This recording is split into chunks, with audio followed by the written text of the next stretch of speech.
नमस्कार दोस्तों, मैं सोनू कुमार एजुकेशन गुरुजी में आपका स्वागत करता हूं। तो इस वीडियो में हम बात करेंगे करनाल जिले की जीके की, और ये है कंप्लीट हरियाणा जीके का पार्ट नंबर 4। और इसकी पीडीएफ फाइल का लिंक मैं डिस्क्रिप्शन में दे दूंगा, आप वहां से डाउनलोड कर सकते हैं। और इसके साथ साथ मैं पूरे 22 के 22 जिलों की पीडीएफ फाइल का लिंक भी डिस्क्रिप्शन में दे दूंगा, आप उससे भी डाउनलोड कर सकते हैं। और फ्रेंड, अगर आप हरियाणा के किसी भी गवर्नमेंट एग्जाम की तैयारी कर रहे हैं तो उसके लिए हमने कुछ नोट्स तैयार कर रखे हैं, जिनका लिंक मैंने डिस्क्रिप्शन में दे दिया है, आप वहां से डाउनलोड कर सकते हैं। या फिर आप हमारे व्हाट्सएप नंबर 80 590 81 508 पर मैसेज कर सकते हैं। और फ्रेंड, हमने एक हरियाणा जीके की बुक तैयार कर रखी है, जिस बुक को आप स्क्रीन के ऊपर देख सकते हैं। अगर आप ये बुक लेना चाहते हैं तो आप हमारे व्हाट्सएप नंबर 80 590 81 508 पर मैसेज कर सकते हैं। हम ये बुक आपके घर पे 2 से 3 दिन में पहुंचा देंगे। तो चलिए फ्रेंड, आज का टॉपिक शुरू करते हैं। सबसे पहले बात आती है करनाल जिले की स्थापना की। देखो, करनाल जिला कब बना था? जब हरियाणा की स्थापना हुई थी, यानी 1 नवंबर 1966 को। हरियाणा में 1 नवंबर 1966 को 7 जिले थे, जिसमें से करनाल भी एक था। ठीक है फ्रेंड, तो करनाल कब बना? 1 नवंबर 1966 को। उसके अलावा इसके उपनाम क्या हैं, यानी करनाल को और किस नाम से पुकारा जाता है? इसे कहते हैं हरियाणा का पेरिस, धान का कटोरा, कर्ण नगरी, एग्रो का हब, यानी कृषि से संबंधित यहाँ पर हर चीज़ें मिल जाती है। और कर्ण नगरी इसलिए कहते हैं क्योंकि इसका संबंध महाभारत के कर्ण से था। और एक बात और, जो करनाल है यहाँ पर सबसे ज़्यादा क्या होता है? धान। और एक क्वेश्चन आता है, चावल के निर्यात में प्रथम जिला, तो ये कौन सा है? करनाल। क्या? करनाल। सबसे ज़्यादा चावल की पैदावार भी करनाल में होती है और निर्यात भी। ठीक है, बात करते हैं करनाल में संस्थान की। सबसे पहले राष्ट्रीय डेयरी अनुसंधान संस्थान, इसे कहते हैं NDRI। इसकी फुल फॉर्म होती है नेशनल डेयरी रिसर्च इंस्टीट्यूट। देखो, इसकी स्थापना हुई थी 1955 को। कहाँ पे? करनाल में। देखो, जो NDRI है ये 1923 में बना था। उस समय इसका हेडक्वार्टर होता था बेंगलोर। ठीक है, लेकिन 1955 में, यानी आज़ादी के बाद, इसका हेडक्वार्टर स्थानांतरित कर दिया। कहाँ पे? करनाल में। ये क्या है? इंस्टीट्यूट। लेकिन 1989 में इसको यूनिवर्सिटी का दर्जा दे दिया। इतना क्या आपको समझ में? और ये सारी बातें मैंने यहाँ पे लिख भी दी हैं। ठीक है, इसकी पीडीएफ फाइल आप डिस्क्रिप्शन से डाउनलोड कर सकते हैं, या फिर आप हमारे टेलीग्राम से डाउनलोड कर सकते हैं। टेलीग्राम का नाम है एजुकेशन गुरुजी। अब बात करते हैं मिट्टी लवणता अनुसंधान संस्थान। ये कहाँ पे है? ये भी है करनाल में। इसकी स्थापना हुई थी 1969 में। देखो, एग्जाम में क्वेश्चन कैसे आएगा, ये पूछ लेगा मिट्टी लवणता अनुसंधान संस्थान कहाँ पे है, तो आप कहाँ पे बताओगे? करनाल में। या फिर ये पूछ लेगा कब स्थापित हुआ, कब? 1969 में। इस तरह क्वेश्चन आएगा। या फिर इससे पूछ लेगा इसकी फुल फॉर्म, जैसे NDRI की फुल फॉर्म। ठीक है, इसकी स्थापना कब हुई, या फिर ये इससे पहले कहाँ पे था? कहाँ पे था? बेंगलोर में। इस तरह से क्वेश्चन पूछेगा। अगला क्वेश्चन है राष्ट्रीय गेहूं अनुसंधान संस्थान। जो गेहूं अनुसंधान संस्थान है, इसकी स्थापना हुई 1978 में, और ये भी कहाँ पे है? करनाल में। राष्ट्रीय पशु अनुवांशिकी संस्थान, ये कहाँ पे है? करनाल में। 1984 में इसकी स्थापना हुई। और करनाल का प्रमुख खनिज क्या है? शोरा। ठीक है, प्रमुख नदी है यमुना। जो यमुना नदी है ये यमुनोत्री से निकलती है। यमुना नदी करनाल नहीं, हरियाणा की भी प्रमुख नदी है, जो गंगा की सबसे बड़ी सहायक नदी है। एग्जाम में क्वेश्चन ऐसे आ जाएगा कि हरियाणा की प्रमुख नदी कौन सी है, तो कौन सी है? यमुना। या फिर करनाल की प्रमुख नदी, ये भी है यमुना। जो यमुना नदी है ये यमुनोत्री से तो निकलती है, लेकिन यूपी में एक जगह है प्रयागराज, यहाँ पे मिल जाती है। किस में? गंगा में। इसलिए से कहा गया गंगा की सबसे बड़ी सहायक नदी। अब बात करते करनाल का नाम। जो करनाल का नाम है ना, ये महाभारत के कर्ण थे, उनके नाम पे पड़ा था। और करनाल में एक हरियाणा पुलिस प्रशिक्षण केंद्र है, वो पड़ता है मधुबन में। यहाँ पर पुलिस ट्रेनिंग की जाती है। और जो हरियाणा का सबसे पहला सैनिक स्कूल था, वो भी करनाल में खुला था। कब? 1961 में। लेकिन करनाल में कहाँ पे खुला था? कुंजपुरा में। और इस समय हरियाणा में 3 सैनिक स्कूल हैं। पहला खुला कुंजपुरा में। एग्जाम में क्वेश्चन ये आ जाएगा, हरियाणा का पहला सैनिक स्कूल कहाँ पे खुला? ये खुला था कुंजपुरा में, जो कि पड़ता है करनाल में। या फिर पूछ लेगा कब खुला, 1961 में। अगला क्वेश्चन है, राष्ट्रीय राजमार्ग यानी नेशनल हाईवे जो करनाल से होकर गुजरता है, उस नेशनल हाईवे का नाम है NH-44। इसे समझो, पहले इस नेशनल हाईवे का नाम होता था NH-1, ठीक है, और वैसे इसको कहते हैं GT रोड। इसका निर्माण करवाया था शेरशाह सूरी ने। लेकिन अब क्या किया, जो NH-1 है जो आता है अमृतसर से दिल्ली, और एक है NH-2 जो जाता है दिल्ली से कोलकाता, इन दोनों को मिलाकर बना दिया NH-44, ठीक है। अब एग्जाम में क्वेश्चन आएगा कि करनाल से कौन सा हाईवे होकर गुजरता है, तो ये कौन सा है, NH-44। जो खरोष्टी लिपि में अभिलेख मिले हैं वो कहाँ से मिले हैं, करनाल से, ठीक है। एग्जाम में क्वेश्चन आएगा कि खरोष्टी लिपि में लिखे गए अभिलेख कहाँ से मिले हैं, तो आंसर आ जाएगा करनाल। अब बात करते करनताल, ये भी कहाँ पे है, करनाल में।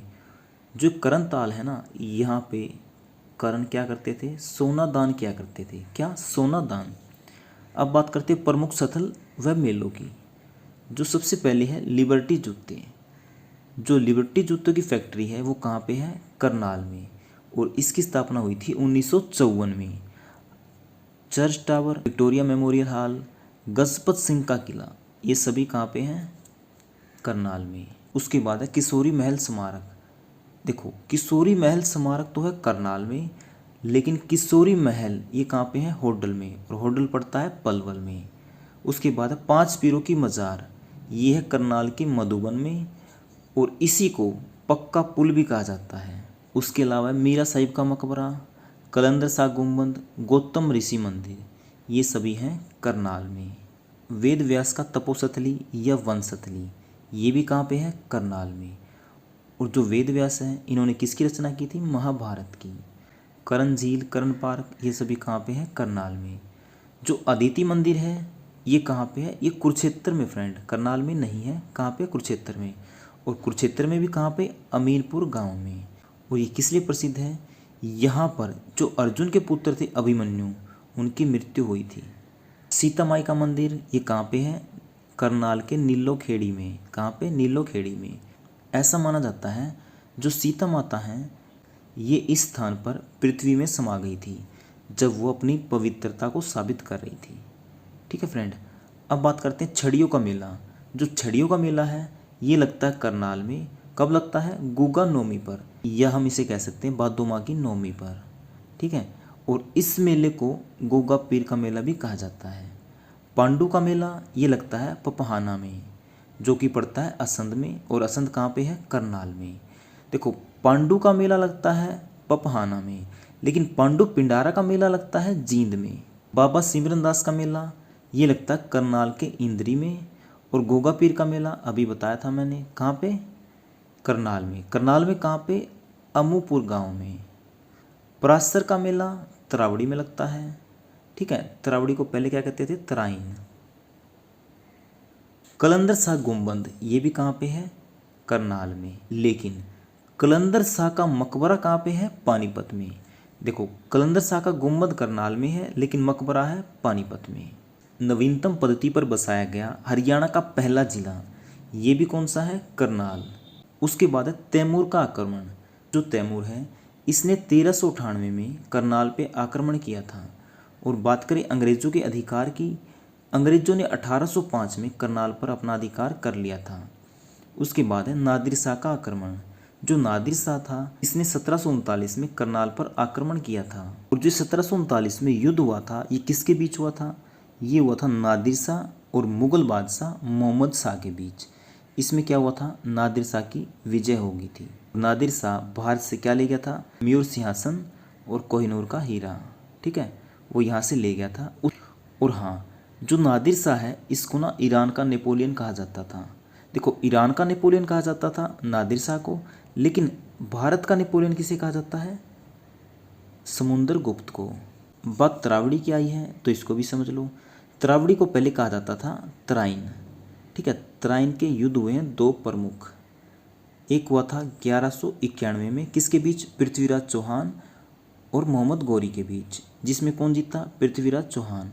उसके बाद हुआ 1192 में, ये भी किसके बीच हुआ, मोहम्मद गौरी और पृथ्वीराज चौहान के बीच, लेकिन इसमें पृथ्वीराज चौहान हार गए थे, मोहम्मद गौरी जीत गया था। उसके बाद पृथ्वीराज चौहान वहाँ से भाग गए, लेकिन मोहम्मद गौरी ने पृथ्वीराज चौहान को पकड़ लिया। कहाँ पे, सिरसा में। ये भी आपको ध्यान में रखना है कि मोहम्मद गौरी ने पृथ्वीराज चौहान को कहाँ पे पकड़ा, सिरसा में। अब देखो पृथ्वीराज चौहान की बात आई है तो उसका एक राजकवि था, कौन, चंद बरदाई। इसने एक पुस्तक लिखी थी, क्या नाम था उसका, पृथ्वीराज रासो। और चंद बरदाई का संबंध है हिसार से, और चंद बरदाई को ही क्या कहा जाता है, हरियाणा का आदि कवि। क्या, आदि कवि। अब बात करते हैं मोहम्मद गौरी की। जो मोहम्मद गौरी है इसने ना पहली बार आक्रमण किया था 1175 में, और उसके बाद 1191 में, फिर 1192 में। जो 1192 का युद्ध था जिसमें पृथ्वीराज चौहान हारा था, इसमें क्या था, जयचंद ने मोहम्मद गौरी का साथ दिया था। किसने, जयचंद ने। लेकिन मोहम्मद गौरी ने क्या किया, 1194 में एक और युद्ध लड़ा, कौन सा, चंदावर का युद्ध। ये किसके साथ लड़ा, जयचंद के साथ, जिसमें जयचंद हार गया। और कौन जीता, मोहम्मद गौरी। और ये सारी डिटेल मैंने यहाँ पे दे दी है, आप देख सकते हैं। ठीक है फ्रेंड, और अभी मैंने बताया भी था, इसकी PDF फाइल का लिंक डिस्क्रिप्शन से डाउनलोड कर सकते हैं, जिसमें मैंने 22 के 22 जिलों के बारे में बता रखा है। तो अब बात करते कल्पना चावला की। देखो कल्पना चावला का जन्म हुआ था 17 मार्च 1962 को, लेकिन मृत्यु हो गई थी 1 फरवरी 2003 को। अब देखो जो कल्पना चावला थी इनका संबंध था करनाल से, ये तो आपको पता होगा, लेकिन ये अमेरिका में गई थी नासा एजेंसी में। और जो नासा है इसका मुख्यालय है वाशिंगटन DC में।